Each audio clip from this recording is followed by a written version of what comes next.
എന്നെ വീട്ടിൽ ഞാൻ കൊണ്ടാക്കും. അതെ പറയുന്ന കേക്ക് ഏട്ടനെങ്ങാനും കണ്ടിട്ടുണ്ടെങ്കിൽ മോന്ത അടിച്ച ഷേപ്പ് മാറ്റൂട്ടോ. ഒരു കുഴപ്പമില്ല മോളെ. ഒരു കാമുകന്റെ കടമയാണ് വീട്ടിൽ കൊണ്ടാക്കാന്ന് പറയുന്നത്. അത് വേറെ കാര്യം. ഇവിടെ അല്ലേ? നിന്റെ ഒരു ബ്രേക്ക് പിടി. എപ്പ വിളിക്കാ? അതെ ഹെൽമെറ്റ് ഓടിക്ക്.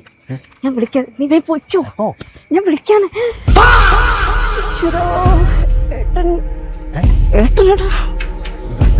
എന്തെങ്കിലും ഒന്ന് പറയ് പ്ലീസ്.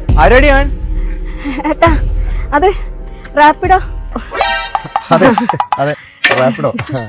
അതെ ഇതിനകത്ത് 100 രൂപ. കോലം പറിച്ചിട്ട് വയ്യോ. ടിപ്പ് വല്ലതും ഉണ്ടോ? പിന്നെ തരാം. ആ ചേട്ടാ ഒരു 5 സ്റ്റാർ റേറ്റിംഗ് കൊടുക്കാൻ പറയണേ. നിങ്ങളെ സർവീസ് ഓക്കെ ആണെങ്കിൽ അവൾ എന്തായാലും കൊടുത്തിരിക്കും. എന്നാ ശരി.